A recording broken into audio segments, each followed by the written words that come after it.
Hey, good morning, and welcome to another edition of this new dock. I'm Gohn, the designer and builder of this project. Many years ago we built this, and someone's put some new wood on it. They used the cheap wood out of the stores, so we're going to give it a coat of painting, which brings me to this point about wood.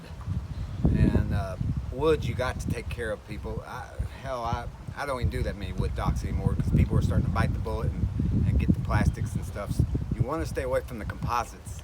Because just to educate you a little bit about the differences, composite's the first thing they came out with, and that's the first thing homeowners think of is the word composite. And the stuff in the stores, unfortunately, is the low end of the composite family at that. But composites recycled everything, including wood, and then they put a skin around it. So you can imagine what time's going to do to that. So we've been going with some plastics and stuff that I've been kind of watching and seeing what time does to it. And it seems like anything that's through and through, like vinyl, PVC, or plastics, doing real well down here in Florida. So everybody's pretty everything I've done in the last 5, 6 years, I've been pretty much the plastic decking. And one particular one I've been using a lot of. But in fact, the big one we're getting ready to start this week over in Lakeland for a park that they're building.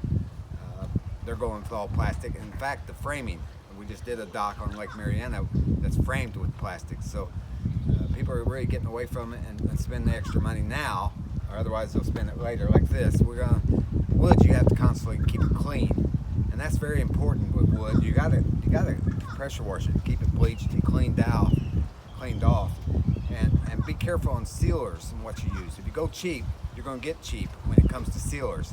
Thompson's, the name everybody thinks of, that's probably one of your worst ones you can use. Check for your local paint store and what's good, and go ahead and spend that extra $1 on that gallon because it's worth it.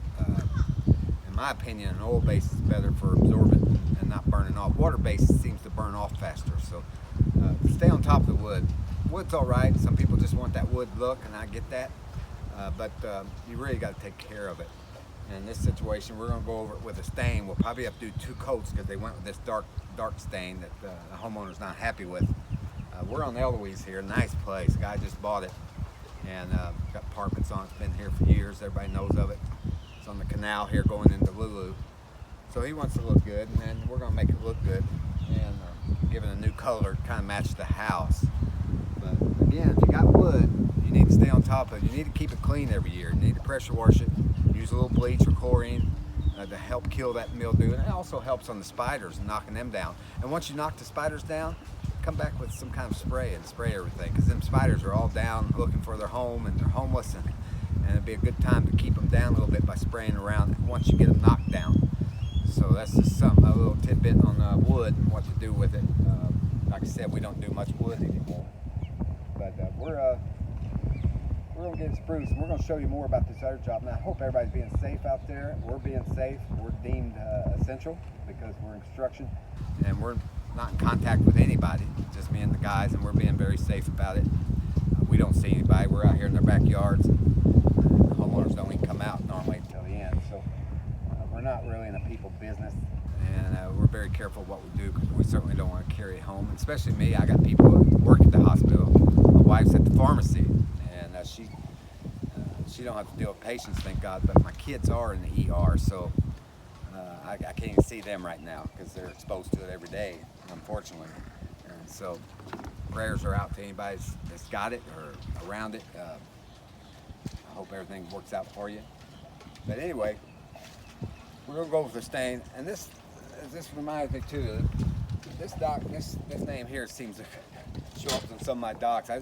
Twice on this one I've replaced my sign, and I don't know if they're going around just kind of replacing them with mine or what's going on. I got 2 or 3 of them on this dock on this lake here that's got that sign on it, and they shouldn't be, but nevertheless they're new at it, and I guess that's their tactic or a way of trying to get into the business.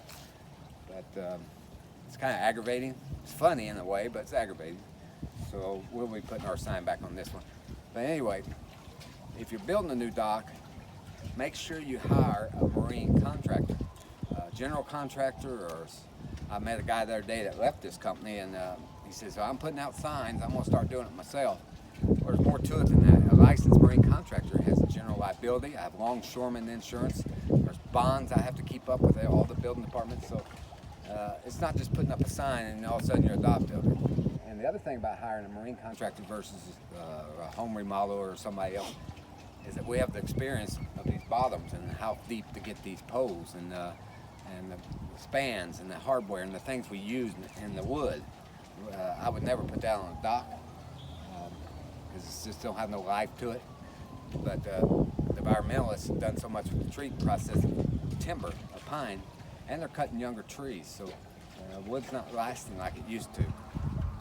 So I still use the dark green when I do wood, and all my framing is still the dark green pressure treated stuff. But be careful who you hire, because they get hurt on your property. And a lot of these companies will hire just laborers, and they're not insured, they're not LLC or nothing. They're just, and if they get hurt on your property, they're gonna sue you. So be careful. And if you get busted for, and this brings me to another point.